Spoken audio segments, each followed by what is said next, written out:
here was Sean Hannity this week with one of the worst ideas when it came to how to stop Russia from attacking Ukraine. Take a listen.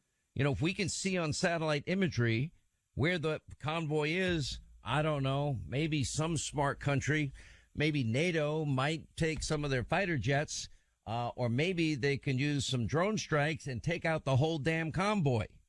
And then nobody takes credit for it. So then Putin won't know who to hit back. What? Brilliant. You just be like, oh no, he did it. Not it. Like, if you don't take credit for it, they'll never know. I don't think people understand how serious like nuclear war is. Like that's why there's so much restraint with the Biden administration. Right. Even on like all the talking shows today, people are like, why can't we just? And they're like, he has nuclear weapons and he doesn't give a fuck. Like, that's what people don't understand, which also is so fucked up because we talk about like Hiroshima, Pearl Harbor. We talk about like what bombs do, and people like, that was so long ago. The bombs can't be better now. Yes, they're way better now. What do you think our budgets go to? It's literally just to compete. Like, it's like bombs and fighter jets. Yep. And now like NASA, whatever, like shooting people, privatizing Space Force. I don't understand the Space Force, so I'm just gonna. I think it has to do with like signals and like blocking signals, which I think has to do with the bombs. I'm not entirely sure. It's a little complicated for me.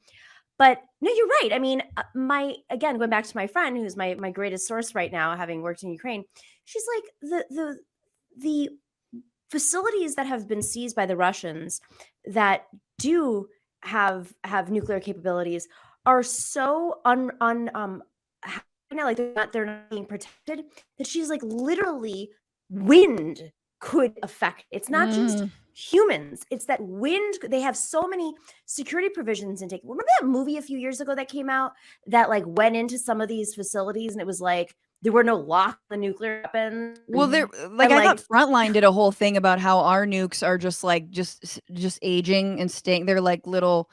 They're like rusty. They're super rusty. And we're like, here's my thing. And I'm sorry. Yes, I apologize for looking forward and not big, but I can only look forward when I am confronted by the fact that, there's no way in hell you're going to go to war. You're going to create a no-fly zone and potentially trigger a nuclear like holocaust, right? Like, you're not going to do that. So why do we have fucking nukes? I'm so tired. I hate this argument. The idea that it's defensive is bullshit. I like, and why do we have so much military buildup?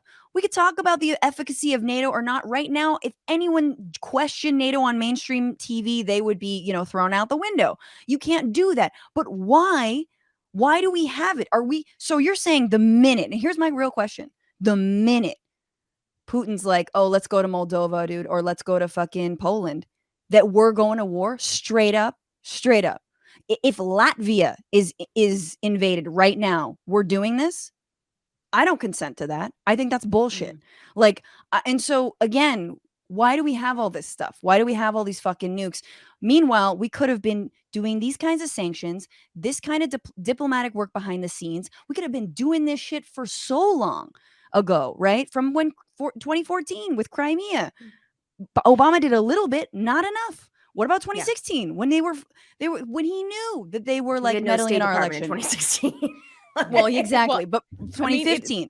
It's because they've co-opted every single person and every single party and every single government around the world with their money. Like, that's truly what it is. They bribed their way from in order to be exempt, and now they're just in a situation that they can't talk themselves out of. That's why people are going and trying to talk to him like, hey, scale it back. We don't give a fuck what you do, but this is too much. And he's like, no.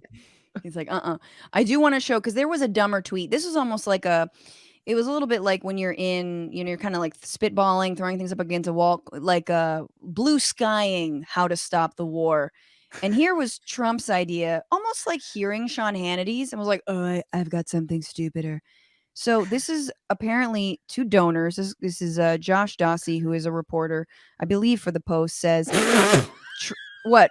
Did you read this? I read it. So Trump mused to donors that we should take our F-22 planes and, quote, put the Chinese flag on them, and bomb the shit out of Russia. And then we say, China did it. We didn't do it. China did it. And then they start fighting with each other, and we sit back and watch. This isn't like USaid, like sending in, food to assist. I mean, what does he think? This is the Vietnam War and then we're going to win people that way? Come on, put a label on it. That's Again, all these you are gotta people who do. don't have object permanence. Like, oh, I'm hiding. You can't see me. Yeah, he doesn't know how radars work. You don't think somebody's gonna like that plane just came from America. Yeah, and that's it went back your to base, America. bro. Oh my god, Amazing. Just This, you know what this really shows me? All of this shows me how stupid men are. Men are fucking idiots. Thank you. And everything. This is and just because Eve gave that fucking apple to Adam, we've been paying for that shit ever since. That's everything that we do as women is because of that fucking first sin, and we have to live down to it. Men have been able to walk around holding a fucking tiny ass balls, throwing people into prison, torturing us for whatever reason, and then they still want to make it seem like we idiots and we're savages and we're dumb. It's like 400 years, men, time out. Go sit down somewhere and let us take control of the thing. Yes. I'll add one more thing to this. I think that for every woman that's listening that has a boy, be tough on them, because I really believe that men who do not have strong mothers associate rules with their mothers, and if they weren't tough and they're not used to it, they're not used to being called out. So whether it's Elon Musk, who probably just like ravaged his house and did whatever he want, or Putin. His mom gave him like an emerald mine when he was 5. Exactly. It's yours, honey. That boys will be boys. That we have to kill that boys will be boys mentality, and young girls are princesses. I will die on this hill. Yes. Stop calling young girls princesses, because that's saying that she needs a man to come in and save her or wake her up from the dead or whatever goofy curse a bitch has to have in order to be a fucking princess.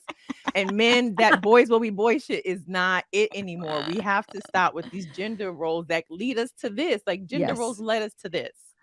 You know what? Thank you so much, Nomiki and Chloe, and I knew you guys were the ones who I could talk to about this. Because I just keep coming back to fuck nukes and fuck men in power. That's it. I don't actually fuck them. In fact, never fuck them. But I hate it. Women need to be in charge. Don't Margaret Thatcher me. Don't bullshit me. You got one. I keep saying this. That was one. You had some Madeleine Albright in there. You want to elevate Hillary Clinton to this level? Go fucking fuck a Bush. And they had to operate in the patriarchy. So imagine if it was just all women, like look at us, look at our conversation, versus if we were on with Chuck Todd and like 7 other like idiots like Thomas Friedman. Of course you're going to be, dealing with how they pace. The narrative is theirs. The rules are theirs, and they had to function however it was. They were conditioned that way.